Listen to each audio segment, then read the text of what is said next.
No. No. Looks like we're live without an intro. Do you know the lyrics? I don't know.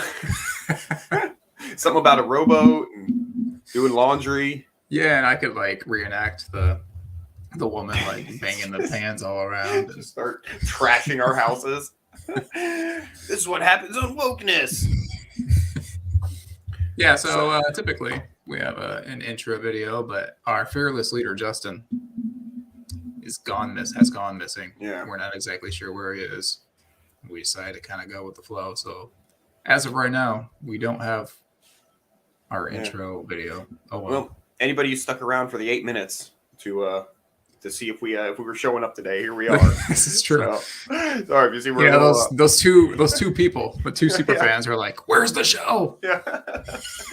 Oh fuck. So it looks like we might be Clydeless. He might hop in at some point, and we just don't know about Justin. He has gone missing.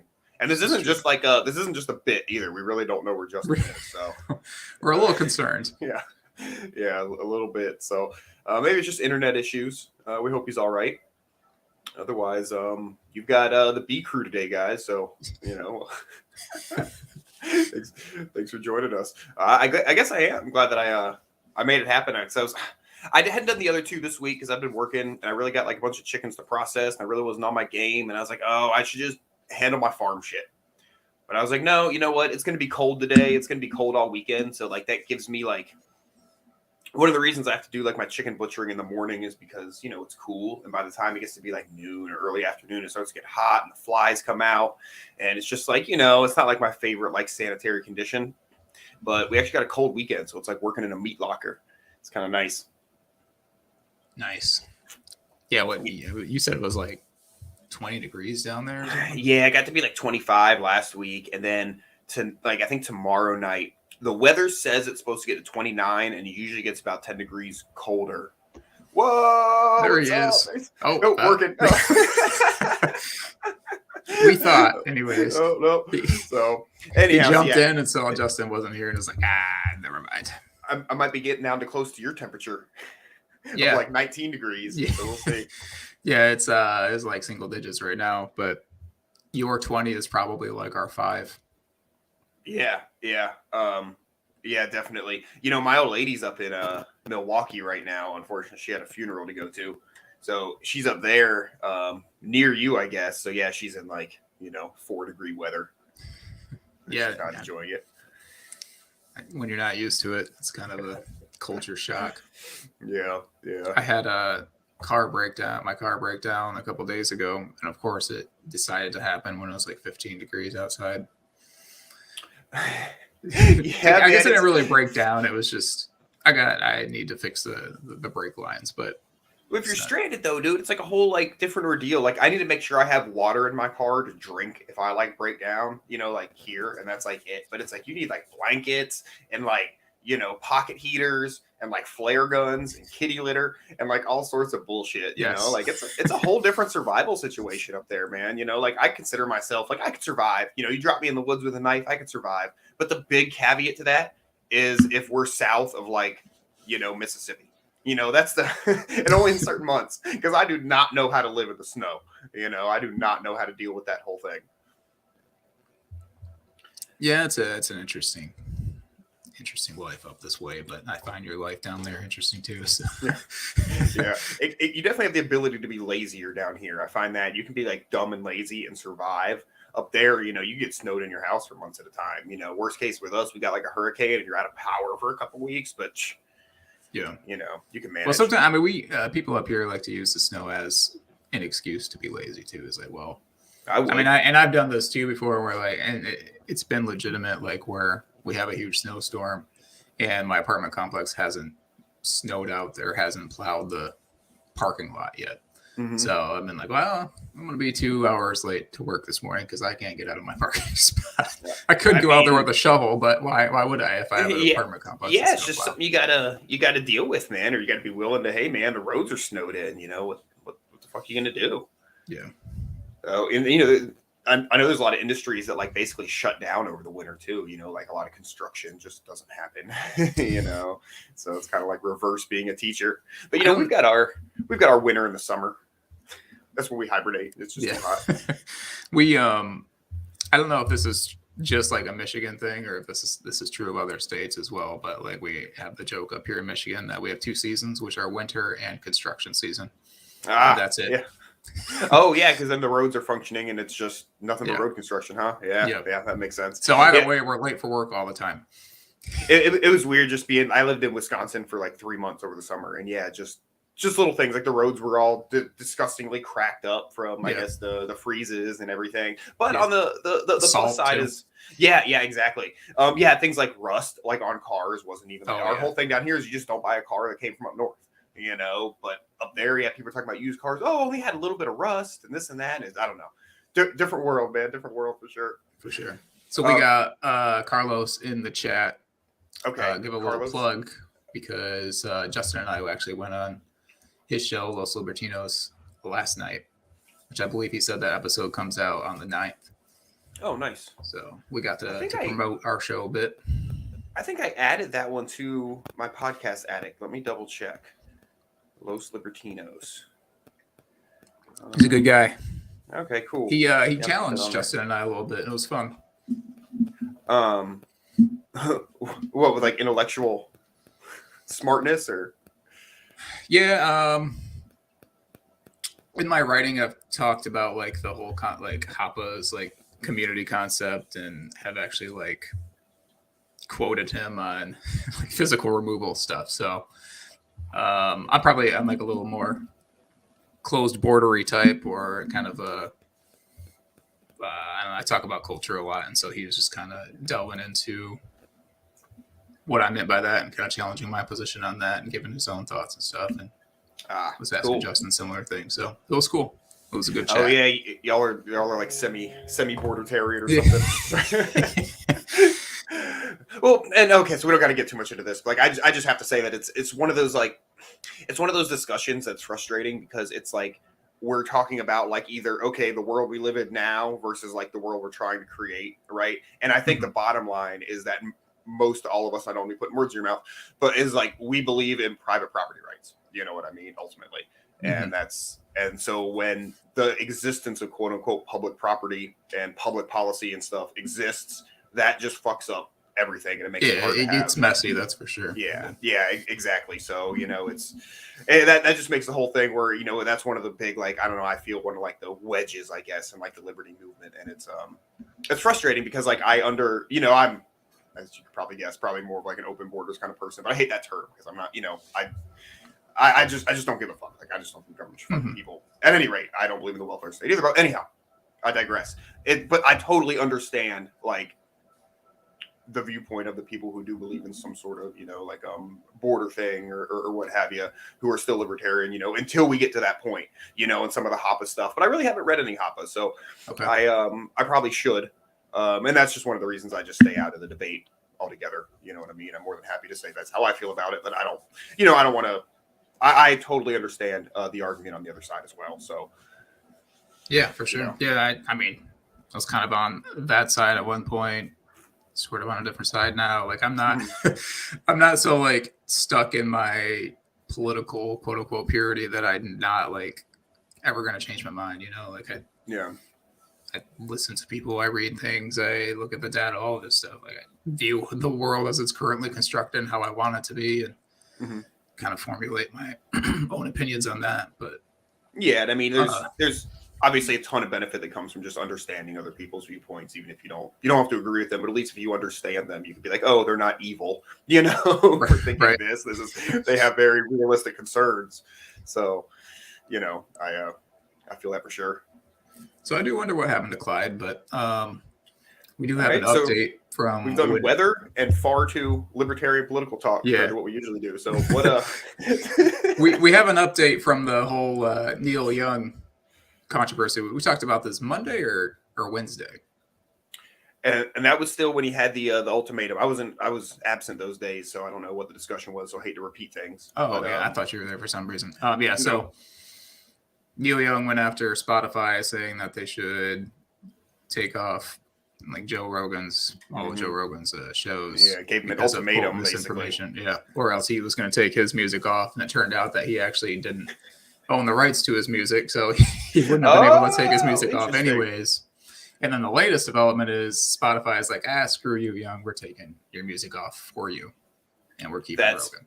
So hilarious. And like it's and it's funny because like yesterday after I'd seen that they were going to take his music off, that Ohio song came up on my Spotify. I like that song. It's my playlist. But that's like Crosby, Stills, Nash, Young, like it's all these other people. So yeah, that was my question, was what does he even have the right to take off, versus, other people. And it's, it's a hell of an ultimatum. And hey, man, if you want to be principled and say, I don't want to be on this platform because of X, Y, or Z, that's totally cool with me, right? That's totally your right. I just don't think he expected them to call his bluff like that. You know what I mean? I don't think that maybe he thought he was bigger than he is, or he thought Joe Rogan was smaller than he is. But like, that was just so hilarious where they were like, okay, cool, man. Bye, Felicia. Yeah. And it's interesting because I don't know anything about like the inner workings of Spotify. Like, I don't know who owns Spotify or what their board is like or anything like this. So it was refreshing to see.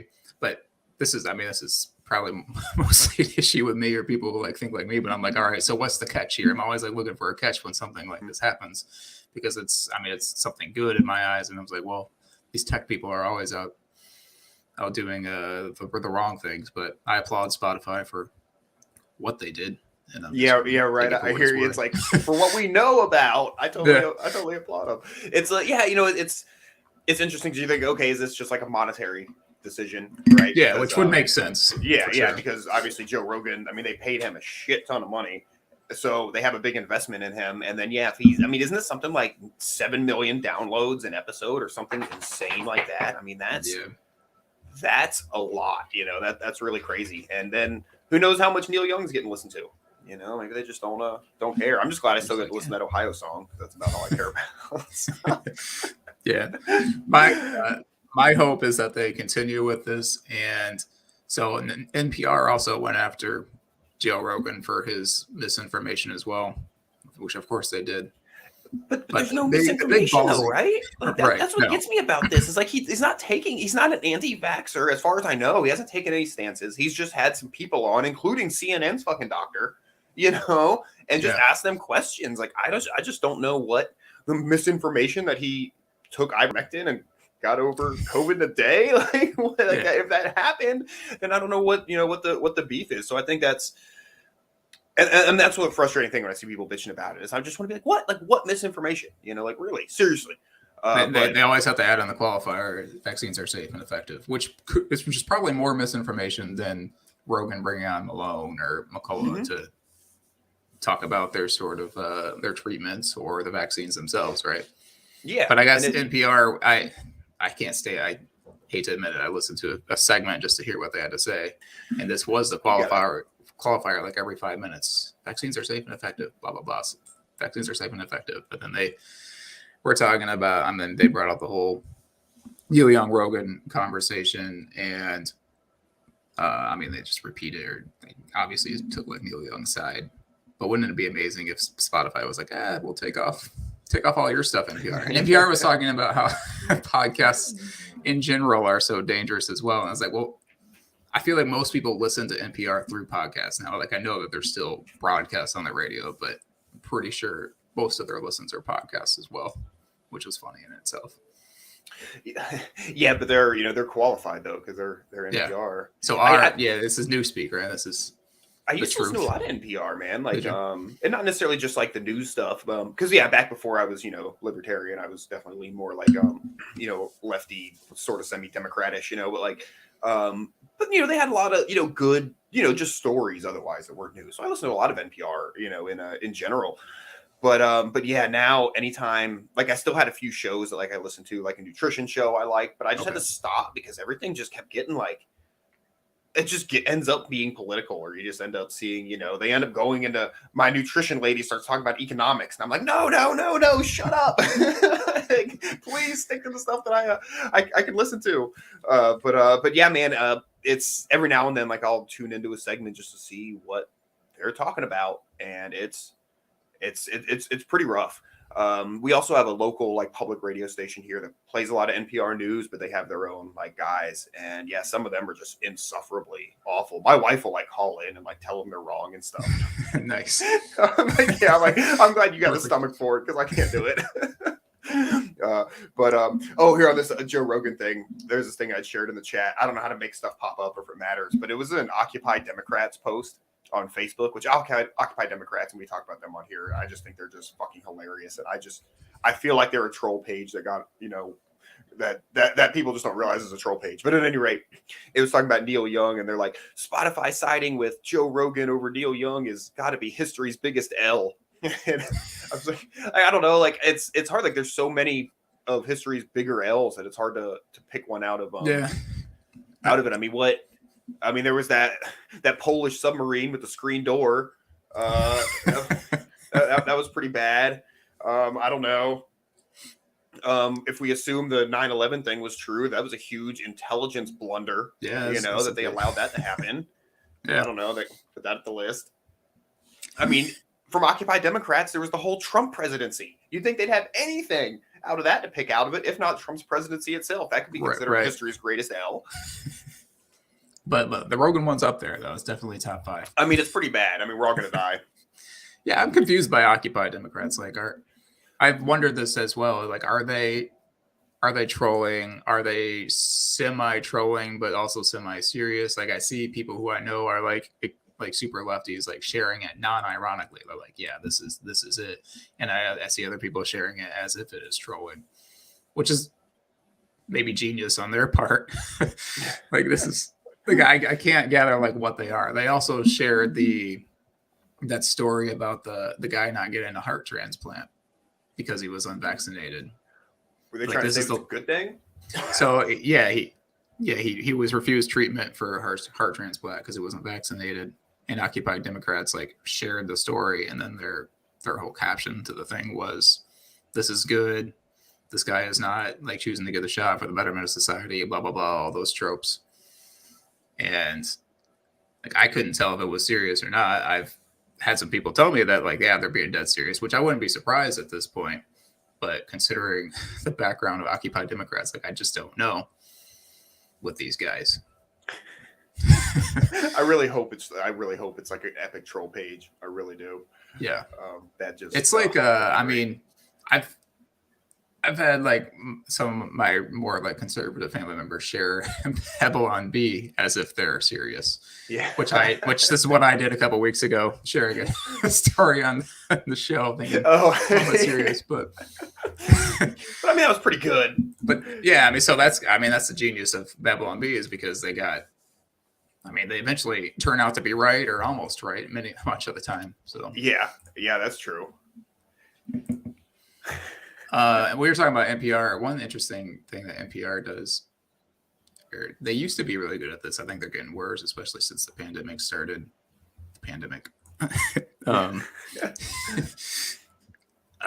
They're really good at like appearing to be neutral. So they'll like be talking about an issue like homeschooling, for example, and they'll bring on a proponent of public schooling versus homeschooling.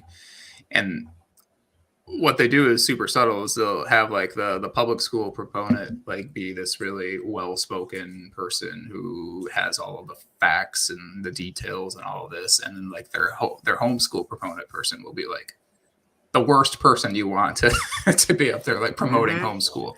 Oh yeah, and it's a really really subtle thing. Any like lay person listening to this is gonna be like, oh yeah, definitely public schooling over homeschooling, because this guy over here who's like talking about the benefits of homeschooling is a complete idiot and fraud. Yeah, I learned a real good lesson about that. Close to a decade ago now. I was watching the show. It was when Colbert went away, and it was the Larry Wilmore, not Larry Wilmore, I don't know, whatever it was after that. And they were doing an episode on guns. And so they had all the anti-gun people, and they had this like blonde, bimbo-y, Fox News looking like that was the pro-gun person. Mm-hmm. And they're like, oh, well, 70 or whatever, 90% of gun show purchases aren't background checks, and like all these like blatantly like false things that any pro-gun debater should be able to shoot down in a second, she just lets slide over. And I'm talking to my older and wiser friend at work the next day about it. I'm like, man, it was like why didn't the pro-gun people send somebody better? And he goes, dude, they had the exact person they wanted on that show. And I was like, oh, duh. They didn't hit up the Pro 2A crowd and go, hey, send over your best and brightest. They just picked whoever, whatever, just like you were the exact same thing. And it like clicked for me. And I'm like, oh, it's all fake. This is what's going on. Yeah. And, my old man, he loves NPR News. He's like, that's where I get my you can't trust the cable news or whatever. You got to watch the NPR News. And he's like, because they bring in people from all sides to talk about it. And I go, no, they don't. And he's like, yes, they do. And there's the example like you just gave, which is perfect. There's that example. But what I said was like, oh, so they brought in a Austrian economist to talk about this, or did they bring in a Republican and a Democrat? And that's his both sides. Yeah, exactly. And I'm like, no, they didn't get all sides by any means. So it's and just once you learn how that works, it's amazing to me that grown adults don't realize that. Yeah, and that sort of thing like causes more damage than say like your MSNBC. Like most people watching MSNBC know that they lean left, and I would prefer people know like which way their news source leans, as opposed to NPR being like, yeah, we're going straight down the line, and we're going to look at both sides of the deal, and we're going to sway it one side or the other based on what our own opinion is. Because of the whole like PBS connection and everything, it's like you want to feel like because I mean, what did we watch as children for educational television? It was like PBS and all that. So you want to think that like there's neutral, just bent on education and the truth, and what have you. So I think maybe some of it's like ingrained in us, from when we're young, maybe that they're just this like super trustworthy source because. They're not like, they're like, donor funded. And I mean, they're not. Obviously, there's a lot of government money that goes to them, which really you should say, they're the state media, but that's not the way they're perceived. Yeah. Yeah, I don't know. Speaking of good sources, Rasmussen? Yep. I wish I could find the exact quote from our favorite Pope. Oh, yeah, I hadn't heard about this. Pope's getting in on the action again. He is. He's decided to give his opinion, which of course he says is God's opinion, on the spreading of disinformation on vaccines. Just in, Pope Francis, spreading disinformation on the shots and COVID-19 is a violation of human rights. So he went there with it. In a speech Friday, he praised fact-checking and urged, quote, truth. There we go. Some more truth. Some more NPR truth. What do these words even mean, man? I am not Catholic myself. I got a lot of friends who are Catholic, and like I know, I mean, most of the people who are Catholic that I know are not fans of this Pope. But this guy he just seems to stoop to a new low like every day or so. Well, he's the new hip Pope, right? Like they got rid of guy's name was like Adolf Poplerberg or something, and they were like, yeah, this don't work well, so they got rid of him and got the new friendly Pope. Pulled this guy in. Yeah, I'm certainly not Catholic, but some of my family, as of a generation or so, was very Catholic. But no, I think I've been to like one or two Catholic like services. And it's it's a little different. I grew up, my church was like Methodist, so it was like a small town Methodist church. It was really like laid back. I went to a Baptist church once or twice and was terrified. Like those people, they get down with it, man, for sure. They let you know you're going to hell. At least the churches I went to, But my Methodist church, they never told me I was going to hell, so it was pretty cool to be laid back. This is like our group chat. I forget what Clyde asked what would send him to science hell, and we had a little debate over whether science is capitalized or not. Yeah, that's right. I was like, it's capital S science these days, but it's funny because there really is that distinction, though. It is, between lowercase science. Like I love science, but like this whole science thing has really gotten out of hand. So it's it is weird, but yeah, it's like they're not going to science hell. Like one thing I know for sure, none of us are getting into science heaven. So as a more like environmental person as you are, like when did I guess did the same thing happen to like the whole idea behind like climate change and just the environment? Like, did the environment eventually turn into capital E environment to you? And like, when did you notice this? Well, yeah, it did, but I think it happened before I was even like born, or Okay. like before I was like into it. So like, yeah, I think that most of us get into it with the capital E environmentalism, you know, and that's, I mean, that's a lot of the programming from when we're kids, you know, in school and television and whatnot, you know, Captain Planet, etc. You know, you kind of get into a lot of that, and then a lot of the anti, how am I trying to say, not like, I don't know, anti-rich people, you know, rich people are evil. That's, I mean, any movie that's like the thing, the big bad businessman who's polluting the environment, you know. So there's just sort of that.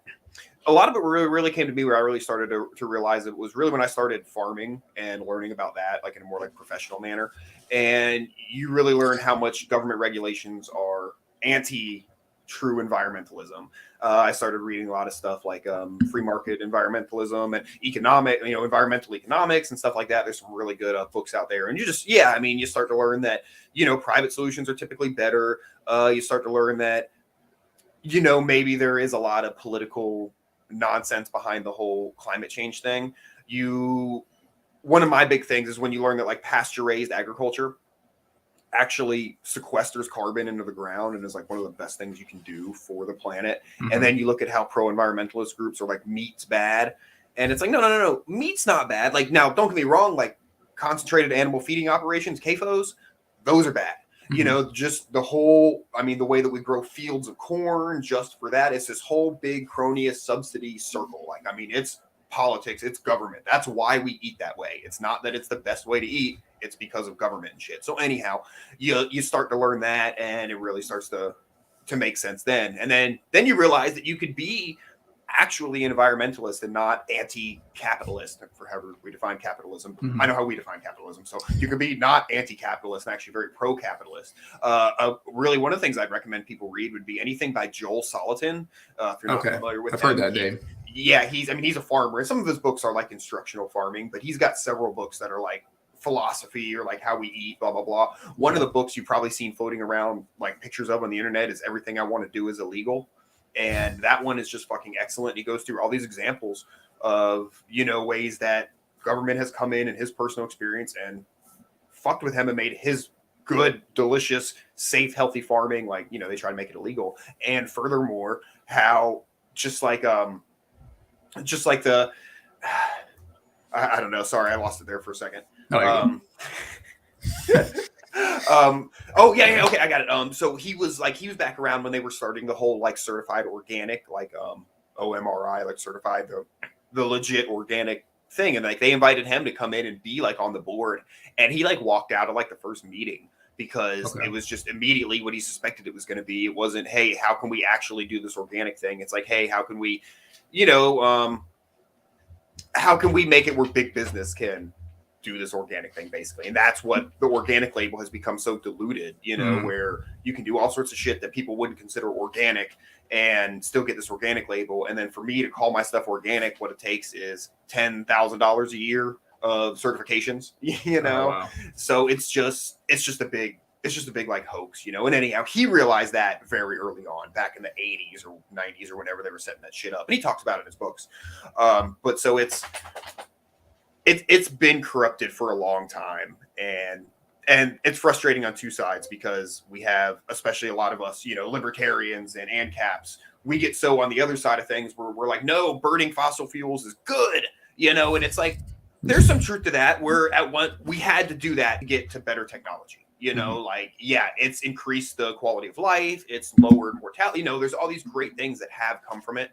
But to say that we shouldn't also be looking for something better is not only silly, I also think that's, you know, anti-capitalist and libertarian, because I think we should promote better technologies. You know, obviously, if we had some sort of cold fusion that made fossil fuels obsolete, that would be amazing for everybody. You know, I don't think we can argue that. So, and then of course, on the other side of things, I'm talking to my lefty environmentalist friends who just want to do the right thing, but they're just so wrong. They just want laws and taxes and blah, blah, blah. And it's, you know, it's hard to convince them that private industry is the solution, but you know, I don't know. I'm not talking to people like mostly on the right side of things. And like you said, like it had been so inundated with propaganda type environmental stuff, climate change stuff, that like anytime I try to like bring up something regarding, well, I mean, we should take care of the environment. Like this is super important for not just us, but for our children, our children's children.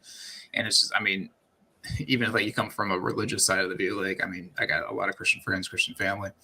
I myself, like, I mean, it does say that we're supposed to respect the planet, respect the earth. Like this is something that's important. Stewards of the earth. Right.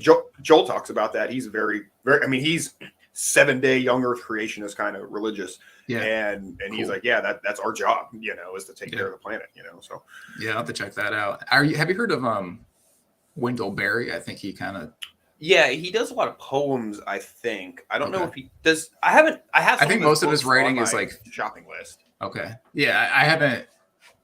I've been referred to him many times, but I think most of his books are actually like fiction books, but they have like themes of environmentalism and yeah, they do. Farming. Joel Salatin talks about him a lot. Okay. And there's this poem or something that he does that is really good.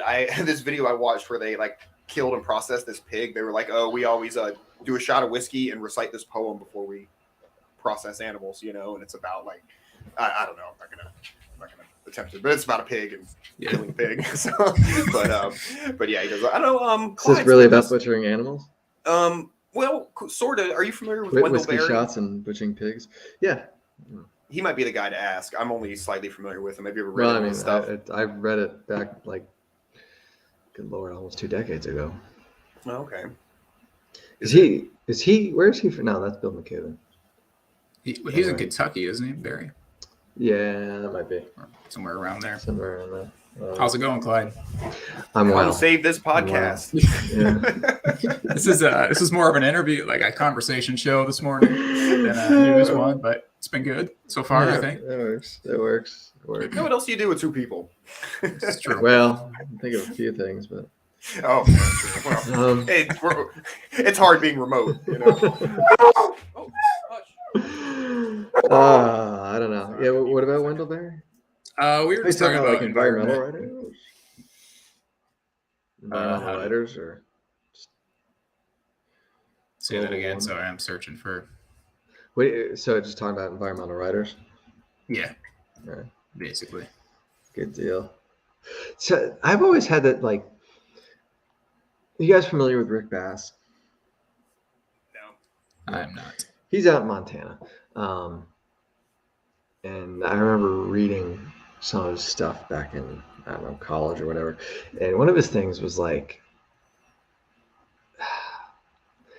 he really likes country living, but like encouraged people to stay in the cities, kind of like basically like the country's beautiful. It's not for everyone, but I also don't want it to be for everyone, right? There's this little bit of like edge of like, stay off my lawn kind of thing, you know. Mm-hmm. Which I totally get, because look, man, I don't want freaking bunch of city slicking yuppie kids come out here and know jack shit about shit and, you know, get my business because my dog barks or my roosters crow. But like at the same time, you know, like, I don't know, do you want people to suffer and die? Because I mean, that's what you're doing. Tell them to stay in the city. I don't know. Yeah, you know, it's like then do we like maybe like there's a nice suburban middle ground or something like that. I kind of like the 5 acre plots of land and people have their little homesteads. It's kind of half country, half sustainable. You know, yeah, it's funny you mentioned that exact thing. My dog was just barking at our new neighbor just moved in across the street, and they moved in from like a suburb, you know, to get out of it. And I met them briefly, but I was, you know, like, oh man, I hope if they're moving out here to get the fuck away from that shit, you know, hopefully they're not gonna come out here and bitch. But it's cute because, like, you know, she's used to the suburbs. Like, she'll take like walker dogs like up and down like the road out here. Like nobody does that out here. There's nothing out here, so it's just like open the door and let them go. Yeah, it's just like well, I mean, dude, they've got like 13 acres. It's a beautiful piece of property. But yeah, she takes them out and walks them around up and down the street, and it's like, I don't know, I get it. She probably used to have to do that living in the suburb, but. Probably afraid of you. She doesn't want you to like steal her dog. Well, I told her, I was like, my dog's gonna bark at you when you do that. I'm not gonna stop him if I can. You know, deal with it. But there is kind of a particular grift going on right now where people are becoming more like traditional lifestyle or rural lifestyle farming, all this self-sustainability stuff, which is a good thing overall. Mm-hmm. But I think there's a certain sect of people who maybe aren't so like, I don't know if they're being completely honest about, look at this guy. I guess he's not here. He's working on it. Clown shit. I don't know how genuine some folks are in like promoting this kind of lifestyle, like how genuine they are in their own personal life. Like, I mean, you guys are farmers. I'm trying to eat more, like, I guess, farm raised food and kind of gear more that way, but I would never call myself like that. Like, I would never like put myself on your guys' level at this point in time. Like, I live like right on the edge of a city, but I would like to move towards that way. There's a bit of a, because I think I'm picking up what you're putting down, and I've had a hard time putting this into words, but I've been trying for years. Like there's like, okay, there's people who are, not at all, farm steady or homesteady. There's people who like want to be, like they sort of dream about it because it looks quaint and fun and, it's nice. And that is nice. There's people who sort of get into it. I think there's people who don't realize how much work it is to go like full blown. Like people are like, I'm going to raise my own sheep and knit my own blankets out of their wool, and it's like, you got a long way to go, before you get there. But there is like this interesting middle ground of people who like, they get half a dozen chickens and they're, they're kind into it. And I don't know. And I mean, that's great. Like that really is great. Those are people who I want to sell products to. There you go. I try to find like businesses where I can get in, because it's like, because sometimes like the products like I think of to sell or I see for sale, I'm like, who would do that? Why wouldn't you just build that yourself? But then it's like, there are people who are halfway homesteady, but maybe aren't quite as handy, or like me and Clyde, we're very like stingy sometimes with like dough, and like, okay, I got this trash, I want to build something out of this trash, so we put shit together and we do it. Maybe it's just the way our brains work. We like to tinker or whatever. But yeah, it's kind of finding that middle ground. Like I want to market to those people. Yeah. But I don't know what to call those people. I haven't come up with a good term yet. That's a good point. Yeah, that's a good way to put it. Like you were talking earlier about. Am I the grifter you're talking about? No. Nobody in this stream and not Justin either. No, like I go to a local farm and get some meats and like milk from them. And you were talking earlier about like what it takes to be labeled as organic or whatever. And she took me on a tour of their entire like farm and their whole process for everything there, really. And she's like, yeah, but we're not labeled organic, and this is why, blah blah blah. And I was like, okay, well that makes sense to my mind, so I'm still like, I'm trusting you. That's perfect that they take you on the tour, because that's my thing, dude. I don't want a fucking government label. You come here, let me show you how I do it, and then you decide if you want to fucking eat my food. And I don't think anybody's gonna come here and decide they don't. When we were in Vermont, that was we got food from a CSA, they had raw milk, and that was the way it was, right? And that was kind of like, before I kind of went down this rabbit hole, that was, one of the first things where I kind of realized, like, okay, wait a minute, these labels don't really mean everything. This is, it just kind of, you can be organic and not be labeled organic, and, and all my reading and stuff, and I kind of like, figured that out. But seeing it like in person, hearing it from other people is kind of like, oh, cool. And I think that's part of it. When I go to the farmer's market and like I talk to people about chicken, right? Like selling chicken, and legally I can't sell chicken in Georgia without like a big stick up my ass. And I really don't feel like that. And so I'll let them know. And like when people hear about some of the regulations, or they like see some of the absurdities with it, I think it strikes, it's those little like undertones that you put in their subconscious to like kind of ruminate on, and it's totally. Like, and I think there's a fair bit of value in that, that you don't get when you just go to the grocery store and you pick up your meat, and it's like whatever. When you actually talk to somebody and hear like the process and hear some of the bullshit regulations and everything else, and it's like, I can't go like help my neighbor out and get some fresh stuff. I got to go to the grocery store and get fucking chicken from China, like right. I don't know.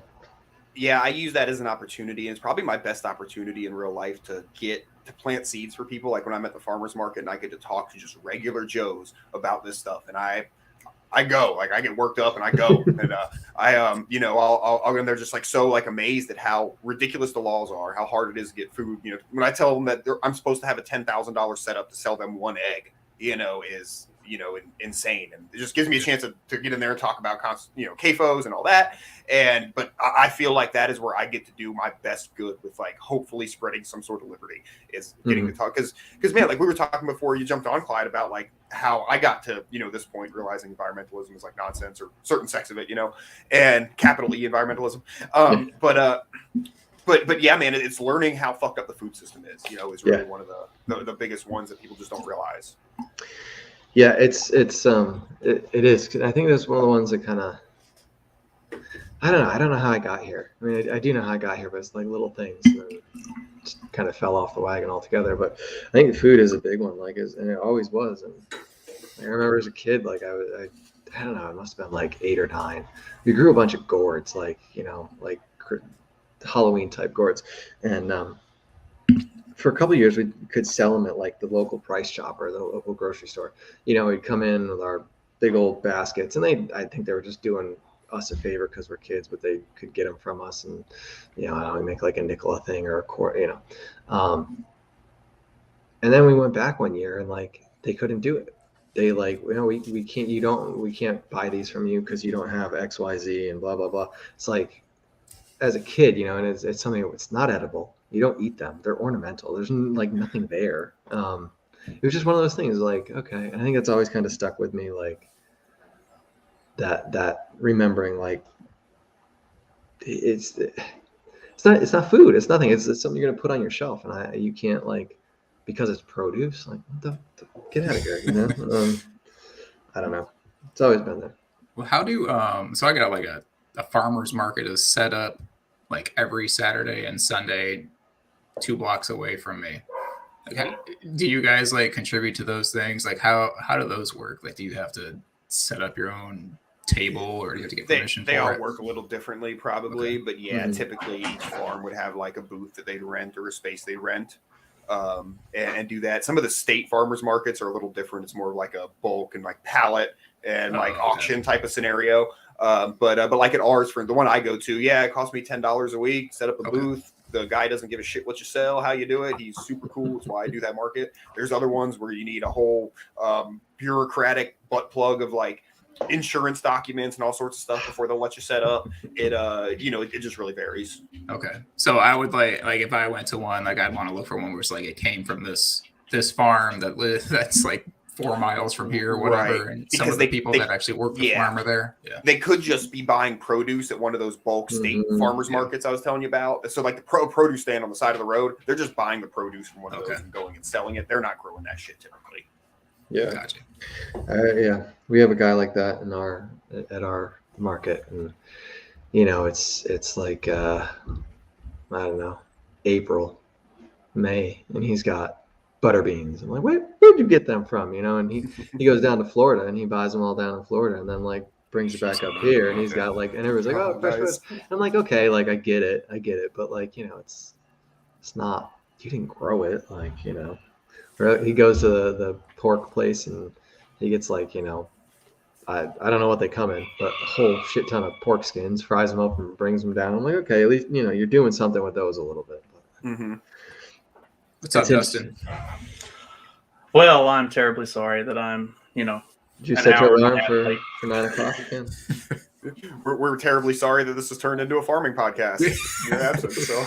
We went from capital T truth to capital S science to capital E environment to actual environmental stuff. So no talk about penis facials today. But I do have my small penis story I want to talk about. Oh yeah, well let's hear it. Okay, so I saw a thing of this. So I guess somebody was claiming that now COVID like can shrink your dick, like long COVID or whatever. I have been seeing this. Yes. The reason that long COVID, short penis. Yeah, exactly. Well, the reason this is so significant because something that that Vin Armani said like at the beginning of like 2020 on one of his Lions of Liberty podcasts, I think he was talking about this story. He was like, this is what's going to happen with this. He was like, there's this thing that happens in like Asia, this phenomenon where like a village the whole village, or a lot of the men in the village, will think their penises are shrinking. And of course, their penises aren't actually shrinking, but they think there's something going on and their penises are shrinking. So what they do is they bring in this witch doctor to do some spell and stop their penises from shrinking. And the dumb people are like, oh man, all the our penises are shrinking, bring in this witch doctor. And all the smart people are like, this is stupid. Like, their penises aren't shrinking. There's yeah, no but witch doctors are safe and effective. But but the really smart people go, shut the fuck up. They think their penises are shrinking. We bring in this witch doctor. This will all end. You know, like, it doesn't matter if it's real or not. So he was kind of saying, like, once, like, okay, like, you know, masks or, you know, whatever, like the vaccine, we just whatever, let them fucking wear their fucking masks, let them fucking get the vaccine, and this will all go away, right? And not that that's necessarily what's happened, but I just found it so hilarious that it finally came around to they're telling people their dicks are going to shrink if they don't get this fucking thing. So it is literally like the witch doctor is the fucking vaccine at this point. Like, get the fucking vaccine or your dick's going to shrink. You know, you got to fucking do it or your fucking dick's going to shrink. That's it. That's my ad. That was his penis rant. That was it. I was just glad to see it all come full circle. That's all, because I've told that story about the penis witch doctor so many times over the last few years. So I was just thrilled that it's finally come to fruition. It seems like a pretty good job. I mean, just like travel to little Asian outskirt towns, casting spells to stop penis. You have to actually check out the penises, though, because that might be an issue. Hey, if you're into that, though, it might be a great job. I measure with my middle fingers. Just lay it down. If you're into meat gazing, it's a great opportunity. So we're still talking about farming. See? Yeah. Brought it all the way around. Well, we can talk about farming foreskins. Oh, Justin, I had no idea how to run our intro, so this is our only show without our intro music and video. Really? You just click the little brand where it says brand. Oh, okay. Well, I didn't. Don't do it now. No, I'm not Don't going run to. it now. I mean, I just want to Too click late, and isn't see what. Oh, there it is. Well, I know now. I thought I taught you this at some point. Maybe I didn't. Look, I got us started. All right, so I go back to work tonight. So I stayed up until like 3:00 in the morning working on stuff and thinking that my wife and dogs and kids would just wake me up this morning at like 6:00, like always. And no, that didn't happen. that didn't happen. I mean, Is this how you're usually woken up? yes. Okay. Yes. Normally the dogs will like decide it's time to lose their shit around 5:00 in the morning, and then my wife's alarm goes off at 5:30, and then she'll actually get up at about 6, and then she'll feed the dogs breakfast. And so after they eat breakfast, then they come back in the room and jump on top of me until somebody puts them outside. And then the kids usually get up around 6:30. So like, between all of that, normally I get woken up at least 4 times. And today, none of that happened. Well, I mean, all of it happened, but none of it actually broke my slumber. So Didn't happen enough. The process didn't work. So I woke up like 20 minutes ago. I was like, oh, shit. My bad. Shameful. I forgot to set an alarm for myself last night. Luckily, I have like a mini coffee maker in my room that I like auto set, and that woke me up when it started brewing at like 7:30 this morning. This is like a nice hack, though. I can wake up to like coffee brewing and like the smell. Like it's the best, man. I miss a time coffee pot. Yeah. Well, since we are on the tail end, do we want to close it out with the penis facials? Yeah. What was that again? Justin's We kind of teased it on Wednesday. We didn't really get the full story from you. Like you pulled I it don't know, up. something horrible. So it's it may or may not actually be.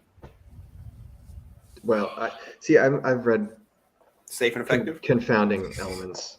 Yes, probably that's the cure for COVID right there. So one said that it was like from cloned foreskins, right? I don't know what they do with them. They mash them up. They put them through a cheese grater. I don't know what they do with rub it all over your face. Another one said that it's not actually like a penis facial, but it smells like jizz, and it has, I guess, the consistency of it or something. I don't know. It's like either way, I'm not sure that I'd be putting that on my face, but yeah. So that was what I read. That's what I understood. This is like what's her name's vagina juice candle. I can't remember the actress. I can't remember her name. Gwyneth Paltrow. Gwyneth Paltrow on the vagina scented candle. Yes. This is my vagina. What time of the day though? Like, let's be honest. Like, is this like morning? Is this like, after a long day? Is this a fresh shower? I mean, like, what are we doing? Like, are these different scents? For the penis juice or the vagina juice? Like, or both, I guess. Depends on what you're into. On the website, it's not called a penis facial. It's the Hollywood EGF facial. Extra girthy facial. Yeah, what does EGF stand for? Oh wait, there it is. Experimental growth factor. Oh. Epidermal growth factor. Sounds like you're killing two birds with one stone, or growing two birds with one stone. I don't know how to say this in a way that makes it pithy, but EGF is derived from the progenitor cells of the human fibroblast taken from Korean newborn baby foreskin, which helps generate collagen and elastin.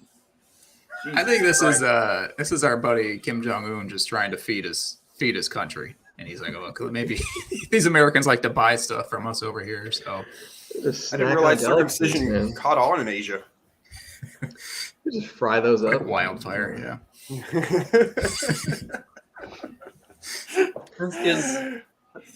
Clyde's been banned from South Korea. Are they predominantly Christian culture over there? Or? I don't know. I mean, it's definitely growing a lot. I think there's still some of the more traditional stuff, but yeah, Christianity is like I think the main one. Yeah, I didn't know that you lived there. Yeah, I lived there for a year. Nice. I taught English to the little. He taught them all the bad words, and they. How do you do that without speaking Korean? Most of them spoke English to begin with, and so it's more like perfecting their conversational skills, and then Coaching. they have like a bilingual Korean teacher who has a heavy Korean accent, but she'll teach them like the basics, like the all the once to get them to like the speaking point. Once they start speaking, then they want the white people to come and take their Korean accent away and teach them to speak like Americans. They need me to go over there and teach them then. They don't like Midwesterners. They don't like your accent. I was from New England. I spoke, standard American English, and that was, what they wanted. They don't like Canadians. They don't like, Southerners with their accents. Wow, shut that down quick. It's like they don't want you, Justin. Can it? They have a bunch of Koreans running around with the hard R's. Well, hey, man, the R is the tricky letter. This is true. The R is an L, so. Is there an accent difference between North and South Korea? I don't know. I didn't go to North Korea. One of them sounds hungrier. I thought you went with Malice that one time. Never mind. No, he won't return my calls. Oh God, no, I don't know, man. How do you figure these things out? This is like the real question. How do you figure out that putting baby foreskin on your face is helpful? Somebody tried it. I mean, Joe Biden's out there reporting, "Hey guys, check out what I found." What are we doing? How do we figure this out? Are these from aborted babies? Did it say that? I mean, you don't have to abort a baby because of it said foreskin, so I'm assuming they're not. Circumcised, but yeah. That would be my assumption, is that it's they're picking them up from the dumpster out back of the synagogue or something. This Fight Club with baby dick. Yeah. They have to do something with them. I mean, may as well put them to use, I guess. It's illegal to sell. It's illegal to sell organs in the United States, right? Is that why they have to get them from Korea? Is that technically an organ? It's skin. Sure. It's the biggest organ on the body. Skin is technically an organ, yes. Yeah. So, because it's like you can sell plasma, right? But can you sell blood? I don't know. There's weird laws around it that make healthcare more expensive for all of us. Yeah, I mean that's a thing too. Is baby's blood, right? Like all these goblins in DC are drinking baby's blood. It's the adrenochrome, right? Yeah. baby blood, adrenochrome. No. You got to crack the spine for that pure adrenochrome. Wondering how long it would take Mark to get on the Q bandwagon.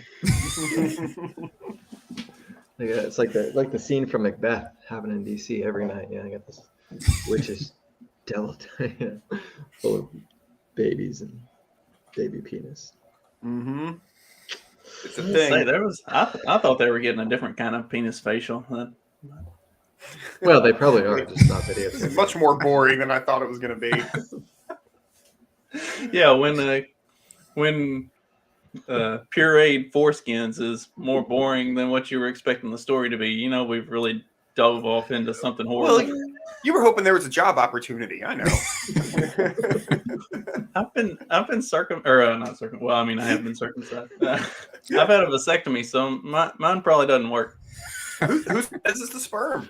You This know? is, There's a lot of Maybe juices in there. yeah. One of the South Park COVID episodes. The guy is using his semen as a treatment for COVID, or actually as a cure for COVID. Did you guys see this one? No. Have you seen this? You heard about this? No, I haven't seen this or heard about this. So when I got COVID a couple weeks ago, I decided to put it to the test. Went down to Colfax Avenue.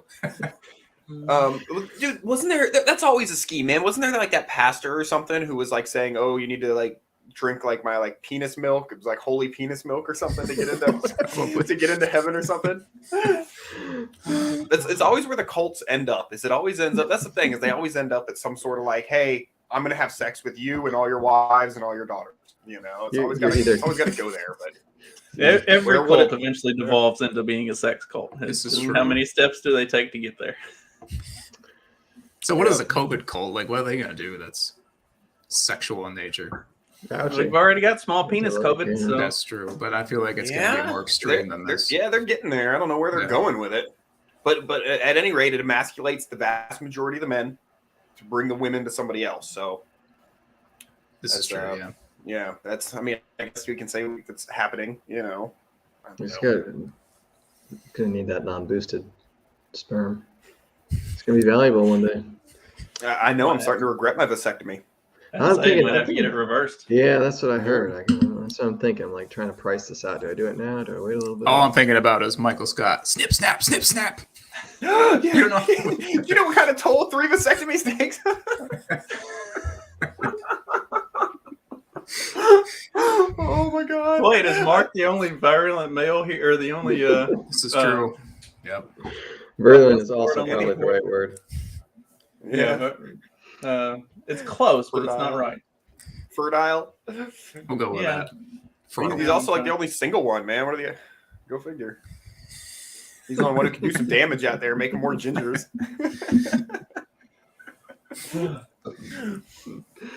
This show has a whole lot of like we've come full circles, and we just did another one. Yeah, a lot of callbacks, definitely. It sucks. Same jokes every show, just in a different order. This is true. Yeah.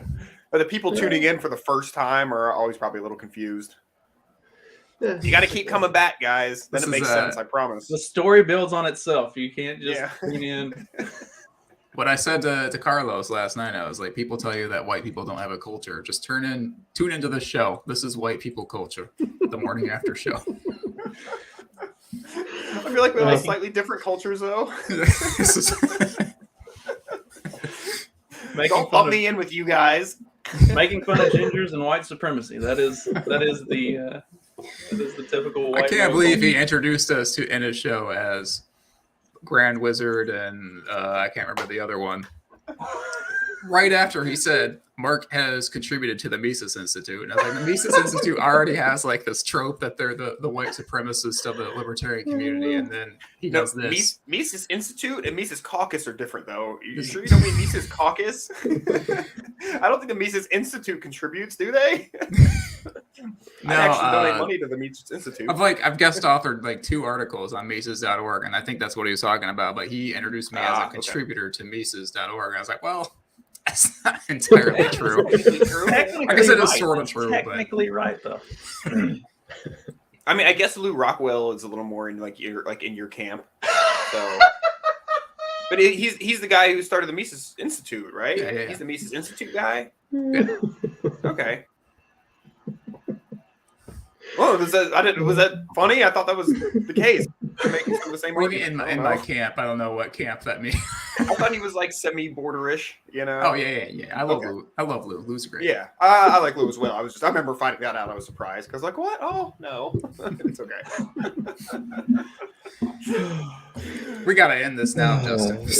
Yeah. Well, we got 9 seconds left. That's perfect timing. Yeah, we've almost gone completely off the rails. So let's end it now before we just completely screw it up and get canceled. Which we say we're going to get canceled every show, and it is yet to happen. We haven't even gotten one taken down. We're gonna have to be more spicy on the next episode. Dude, I thought we were hitting all the key words, but you know, I said children's blood. Like if it, we said adrenochrome. We always say vaccine. we do. It needs more ivermectin. We talked about North Korea. Yeah, we said ivermectin. Yeah. Yeah, earlier I was quoting the Talk Pope about when Rogan? he said the V word, and I glossed over vaccines. I was like, I say it all the time. Why did I like censor myself that one time? What's the point of censoring myself anymore? Yeah. All right, roll the outro. Let's get out of here. Hit the before we button. screw this up any more than we already have. I show up for the last 15 minutes of the show and just right in the toilet.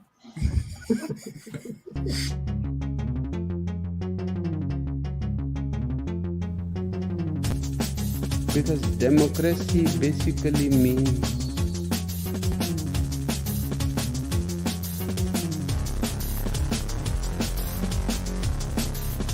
government by the people, of the people, for the people. But the people are retarded.